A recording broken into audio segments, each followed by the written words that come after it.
அன்பான திருச்சபை மக்கள் அனைவருக்கும் ஆண்டவராகிய இயேசு கிறிஸ்துவின் நாமத்தில் நல்வாழ்த்துக்களை கூறி வரவேற்கின்றோம்.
ஆரம்ப ஜெபம்.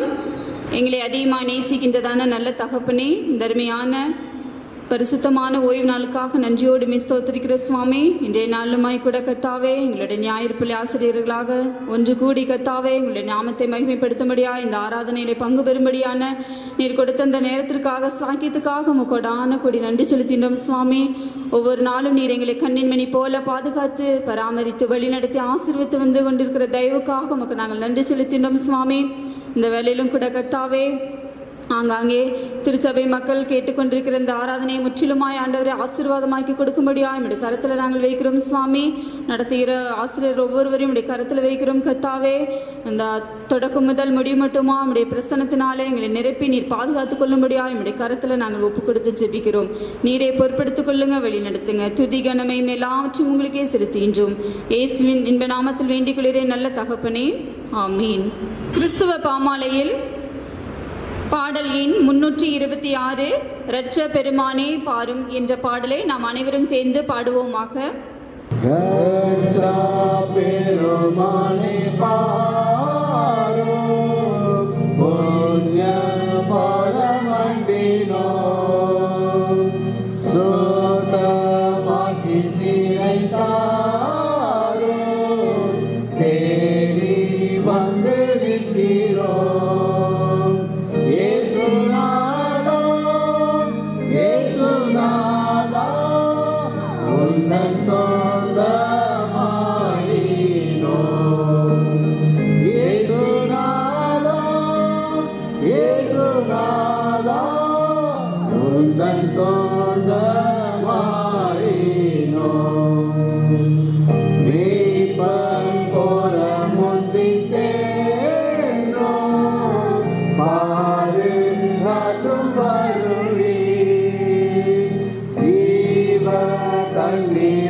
வேதபாடம் வாசிக்க கேட்போம்.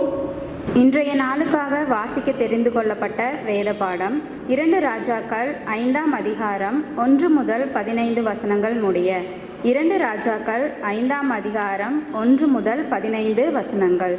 சீரியா ராஜாவின் படைத்தலைவனாகிய நாகமான் என்பவன் தன் ஆண்டவனிடத்தில் பெரிய மனுஷனும் எண்ணிக்கையுள்ளவனுமாயிருந்தான். அவனை கொண்டு கர்த்தர் சீரியாவுக்கு ரட்சிப்பை கட்டளையிட்டார். மகா பராக்கிரமசாலியாக அவனோ குஷ்டரோகியாய் இருந்தான். சீரியாவிலிருந்து தண்டுகள் புறப்பட்டு இஸ்ரவேல் தேசத்திலிருந்து ஒரு சிறு பெண்ணை சிறைப்பிடித்து கொண்டு வந்திருந்தார்கள். அவள் நாகமானின் மனைவிக்கு பணிவிடை செய்து கொண்டிருந்தாள். அவள் தன் நாச்சியாரை பார்த்து, என் ஆண்டவன் சமாரியாவில் இருக்கிற தீர்க்கதரிசியினிடத்தில் போவாரானால் நலமாயிருக்கும், அவர் இவருடைய குஷ்டரோகத்தை நீக்கிவிடுவார் என்றாள். அப்பொழுது அவன் போய் இஸ்ரவேல் தேசத்து பெண் இன்ன பிரகாரமாய் சொல்லுகிறாள் என்று தன் ஆண்டவனிடத்தில் அறிவித்தான். அப்பொழுது சீரியாவின் ராஜா, நல்லது, போகலாம், இஸ்ரவேலின் ராஜாவுக்கு நிருபம் தருகிறேன் என்றான். அப்படியே அவன் தன் கையிலே 10 தாலந்து வெள்ளியையும் 6000 சேக்கால் நிறை பொன்னையும் 10 மாற்று வஸ்திரங்களையும் எடுத்து கொண்டு போய் இஸ்ரவேலின் ராஜாவிடத்தில் அந்த நிருபத்தை கொடுத்தான். அதிலே, இந்த நிருபத்தை உம்மிடத்தில் என் ஊழியக்காரனாகிய நாகமான் கொண்டு வருவான். நீர் அவன் குஷ்டரோகத்தை நீக்கிவிட அவனை உம்மிடத்தில் அனுப்பியிருக்கிறேன் என்று எழுதியிருந்தது. இஸ்ரவேலின் ராஜா அந்த நிருபத்தை வாசித்த போது அவன் தன் வஸ்திரங்களை கிழித்து கொண்டு, ஒரு மனுஷனை அவன் குஷ்டரோகத்தினின்று நீக்கிவிட வேண்டும் என்று அவன் என்னிடத்தில் நிருபம் அனுப்பியிருக்கிறதுக்கு கொல்லவும் உயிர்ப்பிக்கவும் நான் தேவனோ? இவன் என்னை விரோதிக்க சமயம் தேடுகிறான் என்பதை சிந்தித்து பாருங்கள் என்றான். இஸ்ரவேலின் ராஜா தன் வஸ்திரங்களை கிழித்து கொண்ட செய்தியை தேவனுடைய மனுஷனாகிய எலிஷா கேட்டபோது அவன், நீர் உம்முடைய வஸ்திரங்களை கிழித்து கொள்வானே? அவன் என்னிடத்தில் வந்து இஸ்ரவேலிலே தீர்க்கதரிசி உண்டு என்பதை அறிந்து கொள்ளட்டும் என்று ராஜாவுக்கு சொல்லி அனுப்பினான். அப்படியே நாகமான் தன் குதிரைகளோடும் தன் ரதத்தோடும் வந்து எலிசாவின் வாசற்படியிலே நின்றான். அப்பொழுது எலிசா அவனிடத்தில் ஆள் அனுப்பி, நீ போய் யோர்தானில் 7 தரம் ஸ்நானம் பண்ணு, அப்பொழுது உன் மாம்சம் மாறி நீ சுத்தமாவாய் என்று சொன்னான். அதற்கு நாகமான் கடும் கோபம் கொண்டு புறப்பட்டு போய் அவன் வெளியே வந்து நின்று தன் தேவனாகிய கர்த்தருடைய நாமத்தை தொழுது தன் கையினால் அந்த இடத்தை தடவி இவ்விதமாய் குஷ்டரோகத்தை நீக்கிவிடுவான் என்று எனக்குள் நினைத்திருந்தேன். நான் ஸ்நானம் பண்ணி சுத்தமாகிறதற்கு இஸ்ரவேலின் தண்ணீர்கள் எல்லாவற்றை பார்க்கிலும் தமஸ்குவின் நதிகளாகிய ஆப்னாவும் பர்பாரும் நல்லதல்லவோ என்று சொல்லி உக்கிரத்தோடே திரும்பி போனான். அவன் ஊழியக்காரர் சமீபத்தில் வந்து அவனை நோக்கி, தகப்பனே, அந்த தீர்க்கதரிசி ஒரு பெரிய காரியத்தை செய்ய உமக்கு சொல்லி இருந்தால் அதை நீர் செய்வீர் அல்லவா? ஸ்நானம் பண்ணும், அப்பொழுது சுத்தமாவீர் என்று அவர் உம்மோடே சொல்லும்போது அதை செய்ய வேண்டியது எத்தனை அதிகம் என்று சொன்னார்கள். அப்பொழுது அவன் இறங்கி தேவனுடைய மனுஷன் வார்த்தையின்படியே யோர்தானில் 7 தரம் முழுகின போது அவன் மாம்சம் ஒரு சிறு பிள்ளையின் மாம்சத்தை போல மாறி அவன் சுத்தமானான். அப்பொழுது அவன் தன் கூட்டத்தோடெல்லாம் தேவனுடைய மனுஷனிடத்துக்கு திரும்பி வந்து அவனுக்கு முன்பாக நின்று, இதோ, இஸ்ரவேலில் இருக்கிற தேவனை தவிர பூமி எங்கும் வேறே தேவன் இல்லை என்பதை அறிந்தேன். இப்போதும் உமது அடியேன் கையில் ஒரு காணிக்கை வாங்கிக் கொள்ள வேண்டும் என்றான் என்பதே. சிறப்பு பாடல் ஞாயிறு பள்ளி ஆசிரியர்கள்.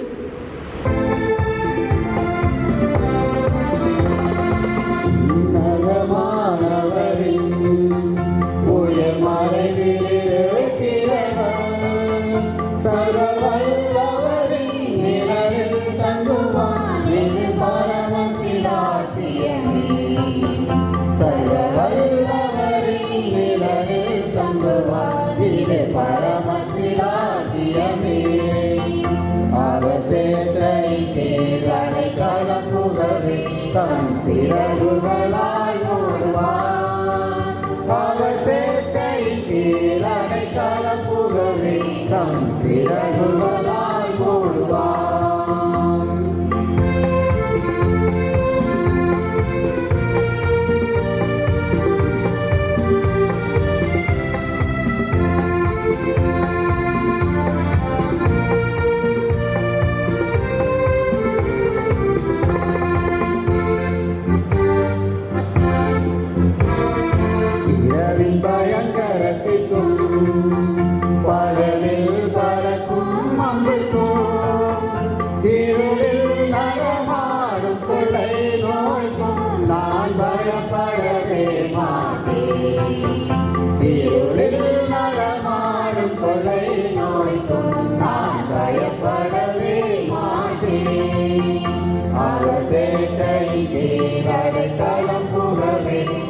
சிறகுகளால் மூடுவார், அவர் சேட்டை கீழடை கலப்புகவே தம் சிறகுகளால் மூடுவார்.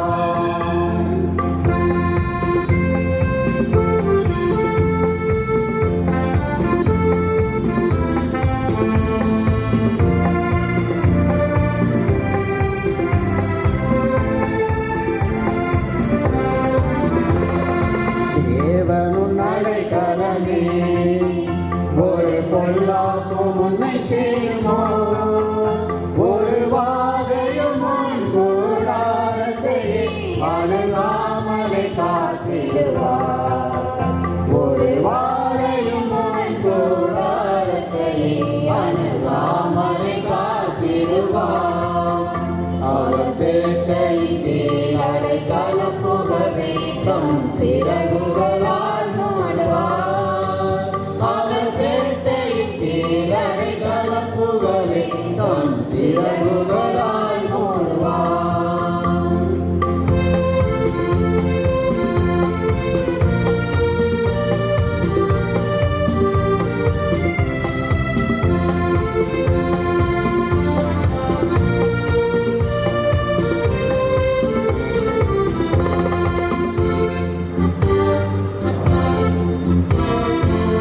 ஆபத்திலும் அவரை நாம் நோக்கி கூப்பிடும் வேளையிலும் என்னை காப்புவித்து முற்றும் காட்சிப்பாரே என் ஆத்துமனே சரவர் என்னை காப்புவித்து முற்றும் காட்சிப்பாரே என் ஆத்துமனே சரவர் அவர் சேட்டையின் கீழ் அடைக்கலம் புகவே தம் சிறகுகளால் மூடுவார் அவர் சேட்டையின் கீழ் அடைக்கலம் புகவே தம் சிறகுகளால் மூடுவார்.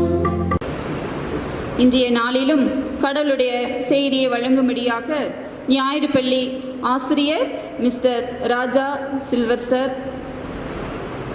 தலைகளை தாழ்த்தி யாவரும் ஜெபம் செய்வோம்.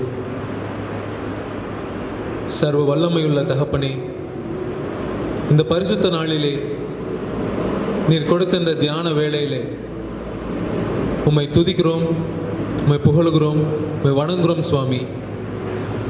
அடியேனை மறைத்து உம்மை வெளிப்படுத்த வேண்டுமாய் கேட்கிறோம் அப்பா. நாங்கள் கேட்க போகிற வசனங்கள் எங்கள் வாழ்க்கைக்கு பிரயோஜனமாக இருக்கும்படியாய் நீங்கள் மாற்றித்தாருங்க. இயேசுவின் மூலம் ஜெபிக்கிறோம் எங்கள் ஜீவனுள்ள நல்ல தகப்பனே, ஆமேன். கிறிஸ்துவுக்குள் பிரியமான திருச்சபை மக்கள் அனைவருக்கும் இறைமைந்தன் இயேசு கிறிஸ்துவின் நாமத்தினாலே வாழ்த்துக்களை தெரிவித்துக் கொள்கிறேன். இன்றைய பரிசுத்த நாளிலே உங்களுடன் பகிர்ந்து கொள்ள எடுத்துக்கொண்ட தலைப்பு விசுவாசம். விசுவாசம் இந்த நாட்களிலே மிகவும் முக்கியமான ஒன்றாய் காணப்படுகிறது.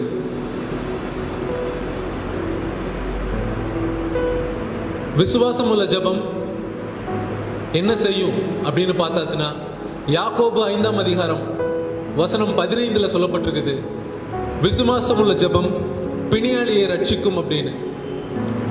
இந்த நாட்கள்ல நம்ம எல்லாரும் இந்த பிணி அப்படிங்கிற அந்த நோய் கூட தான் நம்ம வாழ்ந்துட்டு இருக்கோம். கொள்ளை நோய், கொரோனா அப்படின்னு சொல்லிட்டு நம்மளை பயமுறுத்திட்டு இருக்கிற இந்த காரியம் நம்ம எல்லாத்துக்கும் ஒரு பயமுறுத்துற ஒரு காரியமா இருக்குது. இதுல இருந்து நம்ம விடுதலை பெறணும் அப்படின்னா நமக்கு விசுவாசம் அப்படிங்கிறது ரொம்ப முக்கியமா தேவைப்படுது. அந்த விசுவாசத்தை கர்த்தரிடத்திலே நம்ம கொடுக்கணும். அதே போல ஆபகுக் 2ஆம் அதிகாரம் 4ஆம் வசனத்துல விசுவாசத்தினால் நீதிமான் பிழைப்பான் அப்படின்னு சொல்லிட்டு வசனம் சொல்லுது. விசுவாசத்தினால் நீதிமான் பிழைப்பான். அப்ப நம்ம விசுவாசம் கொண்டிருந்தோம்னா எதையும் ஜெயிக்க முடியும் அப்படிங்கிறதுக்கு ஒரு நம்பிக்கைக்குரிய வசனமா இருக்குது. நம்ம எதை குறித்தும் கவலைப்பட தேவையில்லை, விசுவாசம் மட்டும் வச்சிருந்தாலே போதும். இந்த உலகம் முழுவதும் பிணியாளியால நிறைந்திருக்கிறது. நம்ம அன்னூர் மக்கள் மட்டும் இல்லை, கோயம்புத்தூர் மக்கள் மட்டும் இல்லை, தமிழ்நாடு மக்கள் மட்டும் இல்லை, உலகம் முழுவதுமே 200க்கும் மேற்பட்ட நாடுகளில் இந்த கொரோனா கொள்ளை நோயினால் பாதிக்கப்பட்டு என்ன செய்வதுனே புரியாமல், இதுக்கு ஒரு தடுப்பு மருந்து இல்லாமல் நம்ம வாழ்ந்துட்டு இருக்கோம். இந்த நாட்களில் நம்ம விசுவாசத்தோட நம்பிக்கையோட ஒருவருக்கொருவர் நம்ம ஜெபிக்க கற்றுக்கொள்ளணும், அதிகமாக ஜெபிக்க கற்றுக்கொள்ளணும். இப்படியா தனக்கு ஒரு நோய் வந்தப்ப எப்படி அந்த நோயிலிருந்து விசுவாசத்தை கொண்டு வெற்றி பெற்றாங்க அப்படின்னு சொல்லிட்டு நம்ம வேதாகமத்தில் அநேக அதிசயங்களும் அற்புதங்களும் இருக்குது. ஆண்டவராகிய தகப்பன் கர்த்தர் அற்புதங்களை செய்திருக்கிறார். குஷ்டரோகிகளை சுகப்படுத்தி இருக்கிறார். அதே போல பிசாசு பிடித்தவர்களை சுகப்படுத்தி இருக்கிறார், சொஸ்தமாக்கி இருக்கிறார். அதே போல புதிய ஏற்பாடுல இயேசு கிறிஸ்து மத்தேயு மார்க்கு அப்படின்னு சொல்லிட்டு அந்த சுவிசேஷங்கள்ல குஷ்டரோகிகளையும் மற்றும் அநேக பிணியில பாதிக்கப்பட்ட மக்களையும் சுகப்படுத்தி இருக்கிறார். அவங்களோட விசுவாசம் தான் அவங்களை எல்லாம் காப்பாற்றுச்சு. அப்படியாய் நம்ம பார்க்கிறோம். இதே போல இந்த நாட்கள்ல நடந்து கொண்டிருக்கிற இந்த கொள்ளை நோய் குறித்து வேதாகமத்தில் 2000 ஆண்டுகளுக்கு முன்பாகவே ஆமோஸ் தீர்க்கதரிசினால தீர்க்க தரிசனமா சொல்லப்பட்டிருக்கிற காரியங்களை படிக்கும் பொழுது உண்மையிலுமே ஆச்சரியமா இருக்குது. இந்த 2020 காலத்துல நடக்கிற இந்த கொள்ளை நோய் பத்தி, இந்த கடைசி கால காரியங்களை பத்தி 2000 வருஷத்துக்கு முன்னாலேயே தீர்க்க தரிசனமா எழுத முடியும்னா அது நம்ம வேதாகமத்துல மாத்திரமே முடியும். ஆமோஸ் தீர்க்கதரிசி 8ஆம் அதிகாரத்துல 3ஆம் வசனத்துல இப்படியா சொல்லியிருக்கிறார்.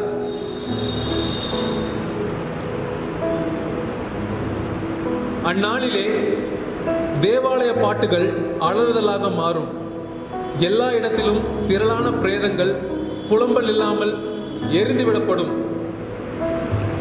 இந்த நாட்கள்ல கூட நம்ம பார்க்கிறோம், செய்தித்தாள்களையும் செய்திகளையும் நம்ம பார்க்கிறோம். கொரோனானால பாதிக்கப்பட்டு இறக்க நேரிடுகிற மக்களை எல்லாம் உறவினர்கள் பார்க்க முடியாத ஒரு சூழ்நிலை.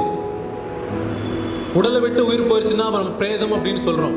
அப்படியே இருக்கிற அந்த ஒரு சரீரத்தை யாரோ ஒரு 2 பேர் போய் அடக்கம் பண்ணக்கூடிய ஒரு நிலையில இருக்கிறாங்க. இறந்த ஒரு மக்களுக்காக அவருடைய உறவினர்கள் ஒரு ஆறுதலுக்காக ஒரு புலம்புவது கூட இல்லாம இந்த வசனம் சொல்லப்பட்டிருக்கிறது போல பிரேதங்கள் புலம்பல் இல்லாமல் எரிந்து விடப்படும்.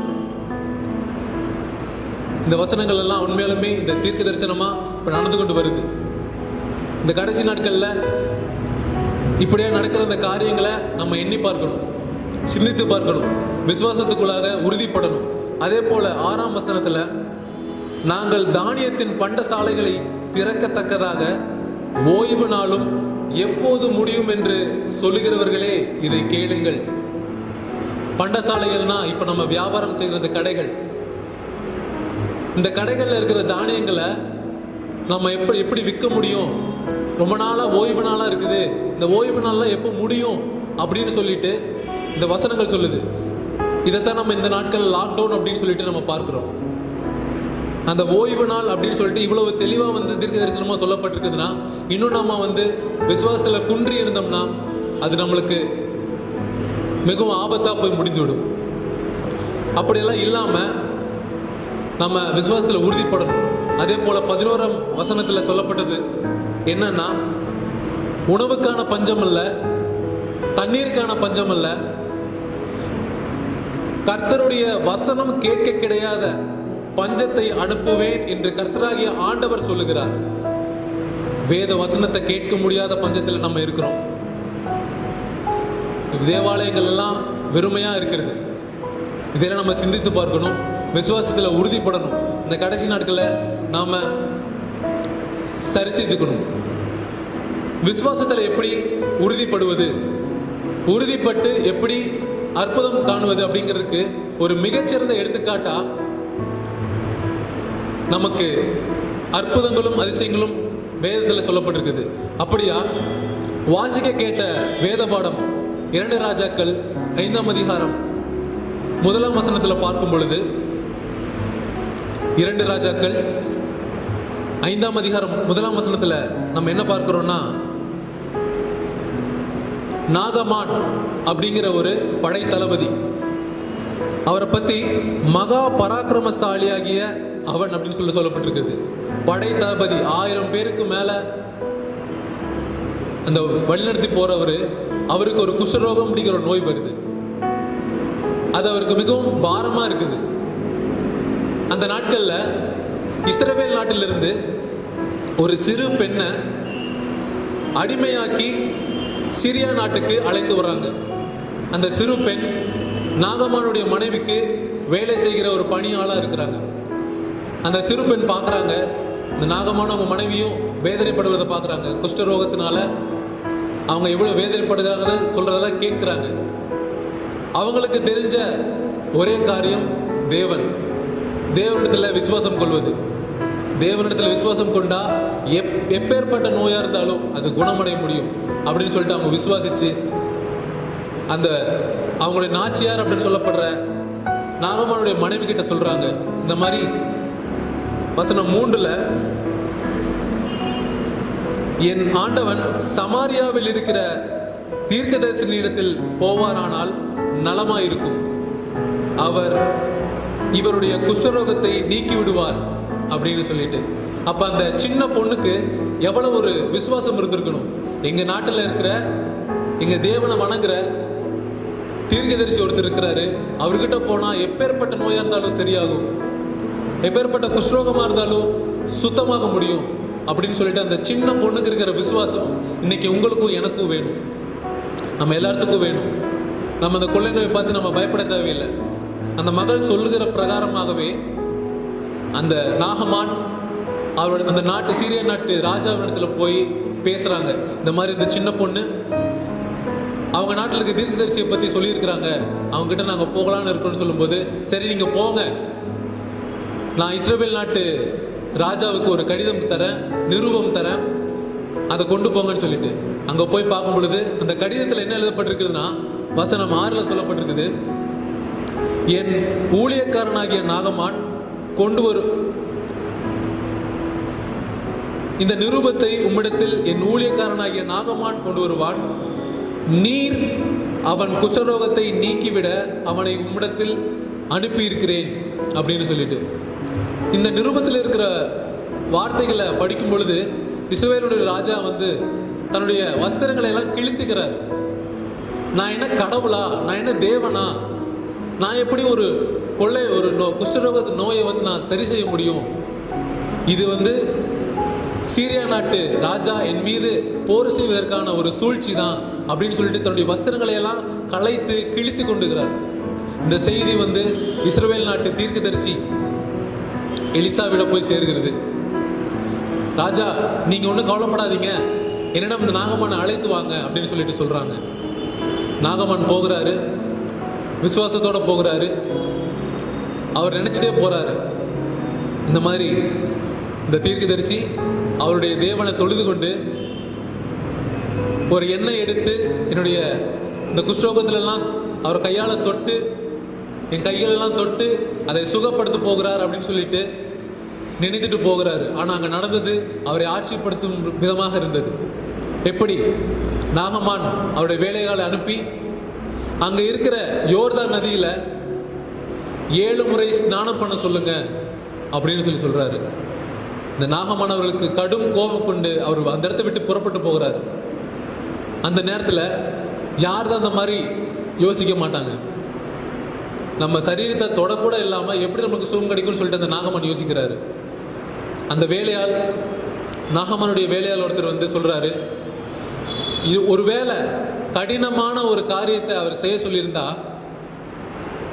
நீங்க செஞ்சிருக்க மாட்டீங்களா எஜமானனே, இது ரொம்ப எளிமையான ஒரு விஷயம் தானே, நம்ம ஏன் முயற்சி செய்து பார்க்க கூடாது, 7 முறை ஸ்நானம் பண்ண தானே சொல்றாங்க, நம்ம கண்டிப்பா ஒரு வரை முயற்சி செய்து பார்க்கலாம் அப்படின்னு சொல்லி என்கரேஜ் பண்றாங்க. அவங்க நாகமான் போறாங்க, ஸ்நானம் பண்றாங்க. 1 முறை சரியாகவில்லை, 2 முறை, 3 முறை, 4 முறை, 5 முறை ஆச்சு, 6 முறையும் ஆச்சு, இன்னும் சுகமடையவே இல்லை. இருந்தாலும் 7வது முறை அந்த தீர்க்கதரிசி சொன்ன போல தீர்க்கதரிசியோட தேவன் சுகம் தருவார் அப்படின்னு சொல்லிட்டு விசுவாசம் கொண்டு அவர் 7வது முறையும் ஸ்நானம் பண்றாரு. அவருக்கு அந்த வசனம் சொல்லப்பட்டிருக்குது, அவருடைய சரீரம் ஒரு சிறு பிள்ளையின் சரீரம் போல மாறுகிறது அப்படின்னு சொல்லிட்டு. எப்படி இது முடியும் அப்படின்னு சொல்லிட்டு அந்த நாகமான் மிகவும் ஆச்சரியப்பட்டு போறார். எலிசா தீர்க்கதரிசிட்ட தன்னுடைய மக்களை கூட்டி சேர்ந்து சொல்றாரு, இந்த உலகத்திலேயே இப்படியாய் ஒரு அதிசயத்தை செய்யக்கூடிய தேவன் யாரும் இல்லை, உங்களுடைய தேவன் தான் உண்மை உள்ளவர் அப்படின்னு சொல்லிட்டு இந்த வசனங்கள்ல சொல்லப்படுது. அப்படியா இந்த குஷ்ரோகத்திலிருந்து சரி சுத்தமான அந்த நாகமான் அவரை குறித்து வசனம் ஒண்ணுலே கூட என்ன சொல்லியிருக்காங்க அப்படின்னா, கர்த்தர் சீரியாவுக்கு ரட்சிப்பை கட்டளையிட்டார். யாரை கொண்டு அப்படின்னா அந்த நாகமானை கொண்டு. அவர் படைத்தளபதியா இருக்கிறதுனால அந்த நாகமானை கொண்டு கர்த்தர் சீரியாவுக்கு ரட்சிப்பை கட்டளையிட்டார். அப்ப அது எதனால ஆனது அப்படின்னா அந்த சின்ன பொண்ணு கொண்டிருந்த விசுவாசம். அதே போல நாமும் விசுவாசம் கொண்டு இப்போ நம்ம உலகத்துல அதிகமாக பரவி கொண்டு வருகிற இந்த கொள்ளை நோயும் நம்ம எதிர்த்து நிற்போம், அதிலிருந்து நம்ம விடுதலையாக்கப்படுவோம். இதே போல இயேசு கிறிஸ்துவும் புதிய ஏற்பாட்டில் மத்தேயு 8ஆம் அதிகாரத்தில் 1 முதல் 10 வசனங்கள் வரைக்கும் நம்ம வாசிக்க கேட்கும்போது அவருடைய மலை பிரசங்கத்தை முடித்து அவருடைய சீசர்கள் மற்றும் ஜனங்களுக்கு இடத்துல வராரு. அப்படி வரும்போது அவரிடத்துல ஒரு குஷ்ரோகி வந்து நிற்கிறாரு. இயேசு கிறிஸ்துவே, உமக்கு சித்தமானால் எனக்கு சுத்தமாகட்டும் அப்படின்னு ஒரு விண்ணப்பத்தை வைக்கிறார். அவர் விசுவாசத்தோட விண்ணப்பிக்கிறார். அப்படி விண்ணப்பம் பண்ணுகிற அந்த விசுவாசத்தை ஆண்டவர் கண்டு ஆச்சரியப்பட்டு, எனக்கு சித்தம் உண்டு, நீ சுத்தமாகு அப்படின்னு சொல்லிட்டு அந்த குஷ்ரோகிக்கு அற்புதமா ஒரு அதிசயத்தை காண்பிக்கிறார். அதே போல வசனங்கள் 5 முதல் 10 வசனங்கள் வரை பார்த்தோம் அப்படின்னு சொன்னா,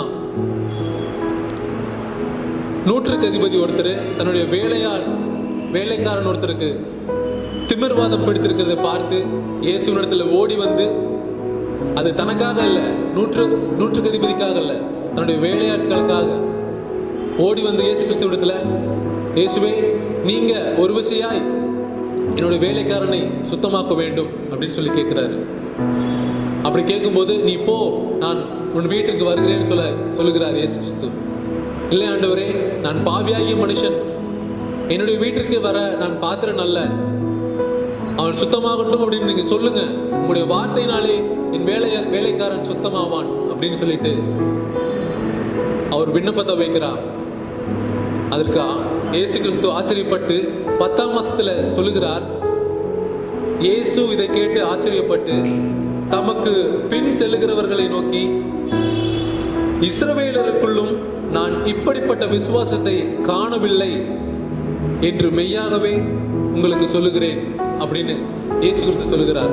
இப்படிப்பட்ட ஒரு விசுவாசத்தை நான் காணவில்லை. இப்போ விசுவாசமோடு நம்ம ஜெபிக்க வேண்டியது எவ்வளவு முக்கியமா இருக்குது அப்படின்னு சொல்லிட்டு நம்ம பார்க்கணும். விசுவாசத்தோடு நம்ம ஜெபிக்கிறோம், அது மட்டும் இல்லாம அதிக நேரம் நம்ம ஜெபிக்கணும். அதுக்கு என்ன பண்ணணும்? 4 படிகளை நம்ம ஃபாலோ பண்ணோம்னா நம்ம அதிக நேரம் ஜெபிக்கலாம்.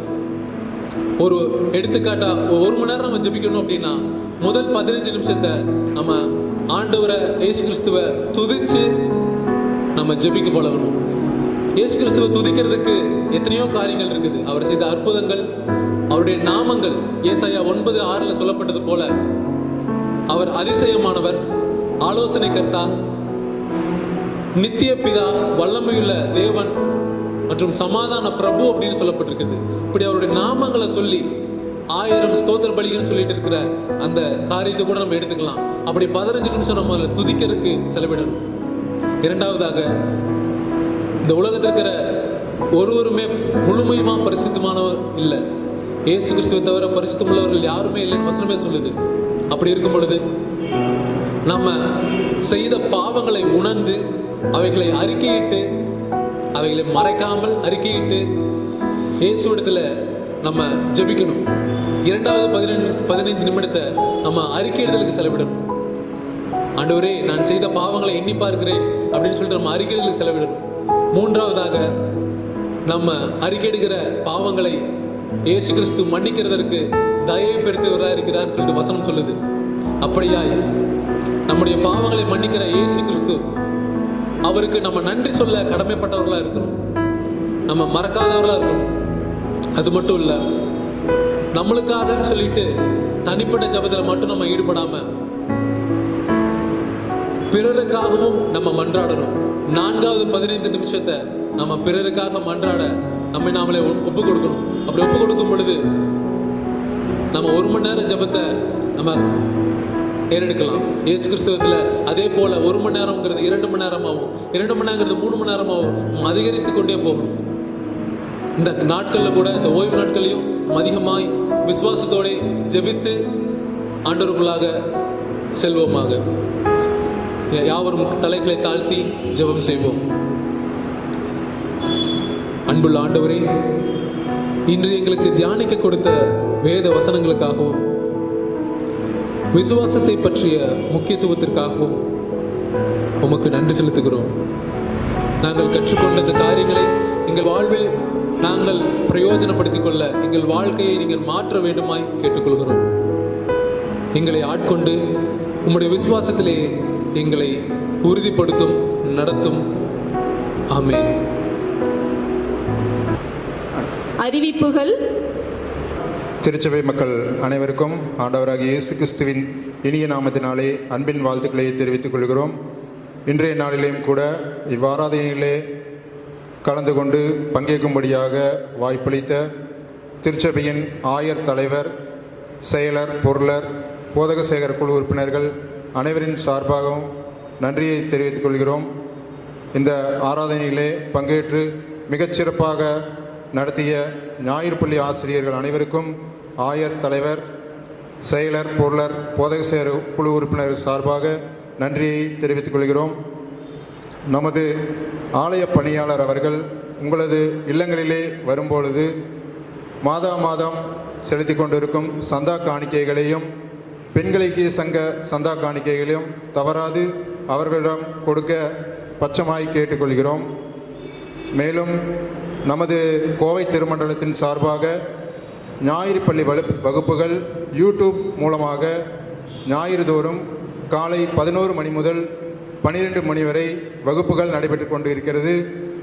ஞாயிறு பள்ளி பிள்ளைகள், அவர்களின் பெற்றோர்கள் தங்களது பிள்ளைகளை அந்த வகுப்புகளிலே பங்கேற்க அன்புடன் அழைக்கப்படுகிறார்கள்.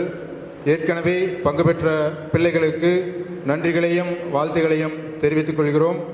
மேலும் இந்த ஆன்லைன் ஆராதனையிலே மிக உதவியாக ஒளிப்பதிவு செய்து கொண்டிருக்கிற நமது திருச்சபையின் வாலிப பிள்ளைகள் அனைவருக்கும் திருச்சபையின் சார்பாக நன்றியை தெரிவித்துக் கொள்கிறோம்.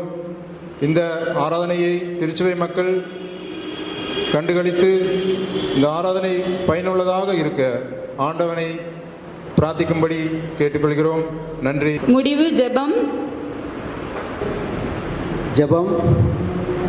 எல்லா ஊற்றுக்கும் காரணராகிய எங்கள் ஜீவனுள்ள நல்ல தகப்பனே, இன்றைய நாளிலும் கூட சிறுவர் ஞாயிறு பள்ளி ஆசிரியர்கள் சார்பாக நடைபெற்ற இந்த சிறப்பு ஆராதனையில் நாங்கள் பாடிய பாடல்கள், வாசித்த வேத பாடங்கள், கேட்ட சத்தியங்கள் அனைத்தும் உமது சமூகத்தில் எட்டியிருக்கும் என்று விசுவாசிக்கிறோம். ஏசப்பா, ஸ்தோத்திரங்கத்தாவே. மேலும் கூட இந்த காணொளியை பார்த்து கொண்டிருக்கும் ஒவ்வொரு திருச்சபை மக்களுக்கும் ஆசீர்வாதமாக இருக்கும் என்று விசுவாசிக்கிறோம்.